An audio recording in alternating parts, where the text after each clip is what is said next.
Hello boys and girls, we are back again for another video. It's going to be doing a match preview for Aston Villa versus Crystal Palace. This is a 3 o'clock game on Boxing Day. It's a massive one for Villa, who are on a flying bit of form right now. Obviously beating West Bromwich Albion in their last game 3-0. And there's us, who A, we don't do well at Villa, and B, we just coming off the back of a 7-0 drubbing at home against Liverpool, and it's not looking good. Obviously in the last game we lost 7-0.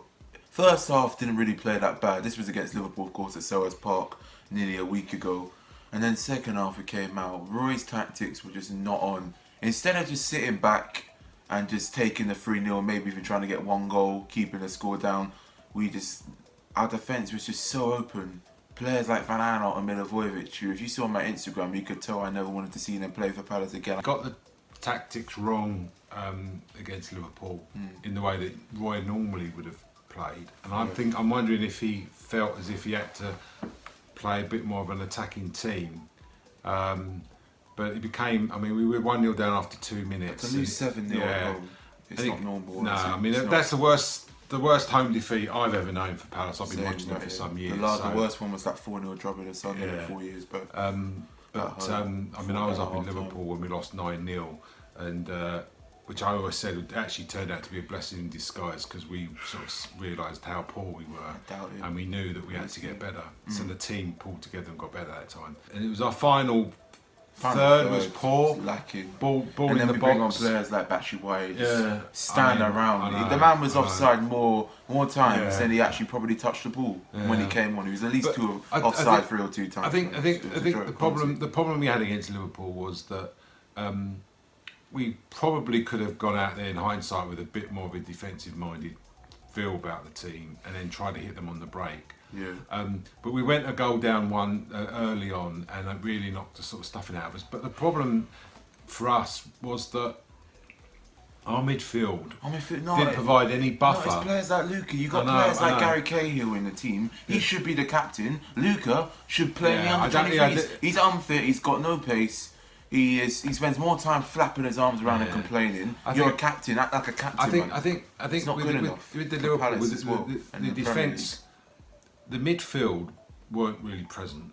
So the Liverpool, when they broke on us, was straight on our back line, back four, and it was easy for them.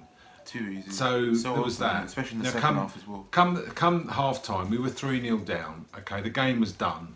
Okay, the game was over. I know we thought about a couple of years ago we came back from 3-0 with Liverpool, but the game was over. Okay, and at half time, what we should have done was Roy should have closed up shop. Yeah, exactly. And thought, well, the best thing I can get out of this is if I can keep it to 3-0, great. Because the thing is, come the end of the season, your goal difference, if you've got a good goal difference, that's an extra point to you. Okay. So at the end of the season, at the end of the first half, he should have just closed up shop. So I think with that in mind, in the second half, it just went from bad to worse. I mean, exactly. It just was like it's like watching Liverpool against the Sunday. It was just embarrassing every time. It's like a training game for us, or for Liverpool. Both of them. I mean, Liverpool. Every time Liverpool came forward, we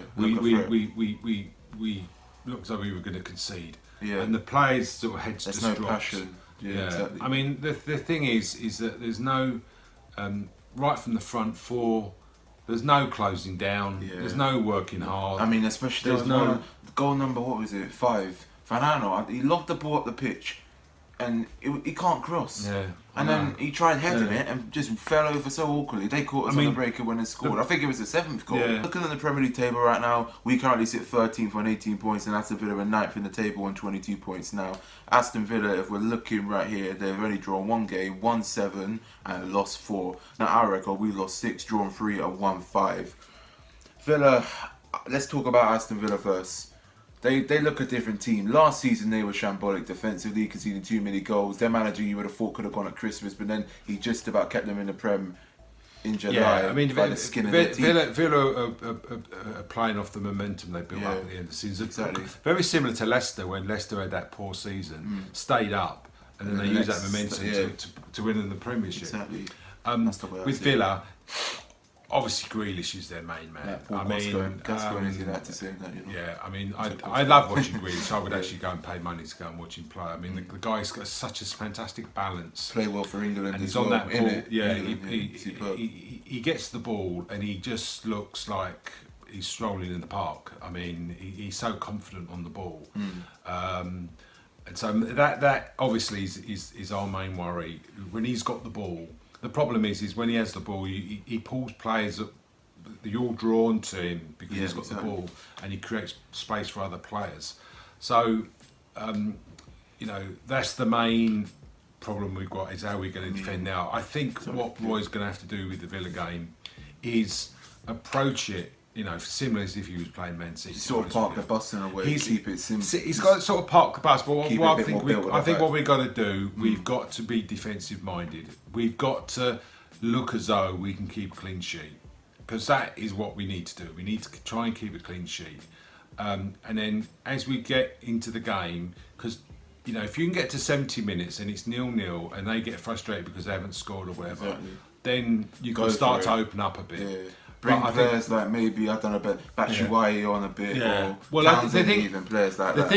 Just had a bit of one of the pace things, up front, or a bit of quality in the final third. I think one of the sort of dilemmas that Roy's in is that when you've got Eze in the team, which we love. I mean, you know, he's on the ball. I don't want to drop him. You were telling me about dropping him, but I don't think that's going to work. That's not going to give us confidence whatsoever, honestly. He's great going forward. Yeah. I'm not too sure about his defensive capabilities. Well, defensively, he's not good. He's like Jason Puncheon. He was the ex-Palace captain, another player. Yeah. Very good going forward. His final third was top. But I think if we had I think same for Wolf, for me, because they're the same for Zaha. Yeah. He doesn't track back in the Liverpool game. He lost the ball far too much. Didn't track back at all. Does it every game. To be honest with you, the Liverpool game, they all played bad. Yeah. Even our goalkeeper. You know, we just didn't. We just nobody sort of functioned. I mean, we've got a bit of an issue with Luca, I think. Yeah.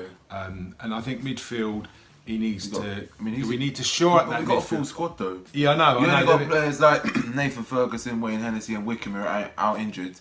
You got players like Max Meyer, Mamadou Sakho, and James McCarthy. Yeah, no, but what you got to understand is that quite often we've got such a big squad. We're going to have to sell things go on behind the scenes that you're not fully aware of. So you know, Roy. You know, if these players were on form and wanted to play, then he'd pick them. Exactly. I mean, you know, where Sakho's concerned, I think not obviously he's not doing it in training or whatever to get back in the team. Sakho, I think his days that have done at Palace, unfortunately. I mean, if you're centre half and you can't even get in the squad, you know, then obviously there's some serious issues there. Sucking up for is a point. Yeah, I think that's what I see. I think the thing with Villa is concerned is, listen, if we bore the pants off of everybody and we get a 0-0, I'll be happy with it. That's where we've got to get to. Yeah, but we need to get up that table. We need to get back to basics. Speaking of back to basics, learn how to defend, and everybody puts in a good I was shift. going to talk to you about the defence, because one clean sheet in 20 games, and we played about 13 games this season, and we only kept one clean sheet, and that was on the opening day against Southampton when Zaha scored. Not good enough, is it? Too many goals being conceded. We're scoring a load of goals, like against Leeds, but we keep conceding these sloppy goals from corners, like from set pieces, from open play. When you got play like Chiarte and Fernando, they're like Bambi on ice. Them two at the back and Luca in the midfield. You need to change that around. He needs a bit of like strength and grip in the team. You know what I mean? Chiarte's playing out of position. I mean, he's been shoved in at the back. But the problem is he's a defensive midfielder. You got players in like Mamadou Sakho that can't get in the team. What does that say? That's what I'm saying. Is the fact that you know, if you've you know, Sakho had his head screwed on, was in a position to play. You know, if you could have him in defence and then Cote was defended in the midfield, we'd have a better setup. This is our team lineup, as we said. I was going to do at the beginning of the video. We were going to do, let's just say, for the Villa game on Saturday. Now, we've obviously gone with Vicente Gaita in goal because he's our first choice keeper. I would have put Butland in. Maybe put Jack Butland in for the Leicester game, since we have to keep rotating the squad around in 48 hours. Spence. Yeah, so I'd put Mitchell in from Fernando left back. Yeah, and then Cahill, Tompkins centre halves, and then Klein right back. Yeah, and then obviously Nathan Ferguson's still injured. He's going to be out for another long time. That hasn't even played yet for the club. Midfield, we're going to go. I'll go MacArthur, Riedewald, and Chiarte. Three defensive midfielders across, and then Eze in a number 10 role, or he could be played on the wing, but I want him in a number 10 role, so it's a 4-4-2. Up front, Zaha and Benteke. Yeah. The problem that Roy's got, that all the managers have got actually, is that you've got another game in 48 hours. Maybe he'll bring players in like Batshuayi, Ayew, or Townsend. Yeah. So I think for him, the problem again that we've got is that can Cahill and Tompkins play another game of football 48 hours? Well, no, he's going to have to put Chiarte back in, or maybe put Dan back in. That's what's going to have to happen. We need a new young centre back because these players are getting on. Roy's got a plan playing. When you think about our squad, he's got to think about the Villa game, and then he's got to think about the Leicester game, because he's got 2 games in 48 hours. Because Leicester are different to Villa. We're more likely to get something out of the Villa game than Leicester away. The thing I would say is that, I mean, again, I'm not a great fan of Benteke, but he's been on a bit of form. He's been on a bit of form, and what he does do, he's quite good at holding the ball up and whatever. We didn't have that. Getting players to put him under pressure, getting other players into space. You know, did that twice and I think the problem we had against Liverpool, when the ball went up front, I mean, Ayew's useless. The guy plays more like a defender sometimes, so he's either on the wing, goofing around in the corner. I'm not quite sure. It's like what you're doing on the pitch. Benteke's tall, and he's the kind of guy who can head the ball in the net, and he did that in his last game when he did get sent off in the same game as well against West Ham. That's what we've been lacking. So I think with Ayew sometimes I'm not quite sure what position Ayew or what his role is sometimes in the team. I mean, he shows he can play. I mean, we've seen him some games, particularly last season, this season, and this season. No assist, I don't know. He just. It's like he got the contract. Oh, yeah, he does. And just sat back and took his money in or something. You know what I mean? It's like a one-season wonder in it, or one-trip pony, so they like to call it these days. What's your prediction? Because I'm not confident. I'm gonna go with a 3-1 win to Villa, because I think they're gonna obliterate us. The players' confidence is down here right now. I mean, our defence is shocking. It looks like, for me, the goals probably going to be questionable. You know, probably 2-0, 2-1. I'm saying 3-1 Villa. I'm not confident. Honestly, 2-1 Villa for you? Probably, I think 2-0. 2-0 to Villa, that's your prediction. 2-0 to Villa. He's predicting 2-0 Villa, I'm predicting 3-1 Villa. Because we're just shambles right now. I'd love to be a bit more optimistic about it, but at the moment, honestly, there's not much to be optimistic about. So yeah, that is our prediction, our team lineup, and that's our preview for the Aston Villa versus Crystal Palace game on Boxing Day this week on Saturday. So yeah, it's a big one. We're going to be doing a stream as well, of course, keeping the consistency. I appreciate the support and the recent streams in that, especially the West Brom one. We've got like 1k, so I rate that still, you know what I mean. Shout out to one of my videos getting 100k hits as well, but RIP Heavy D, you'll see why. But yeah, that is the end of the video, so make sure you like, share, subscribe. As you're going to Twitter and Snapchat, link is below in that. Yes, trying to hit 1k. Come and join us in our live stream. Yeah, literally. It's good fun. I enjoy it. We need some good luck, honestly. I don't know where, I can't see. The only game I can see winning in our next 3 is Sheffield United, but I can't see us beating Villa or Leicester, so we'll have to wait and see. But that's the end of the video, so yeah, in a bit you lot, and God bless us, hopefully we just need to. Come on, you Palace.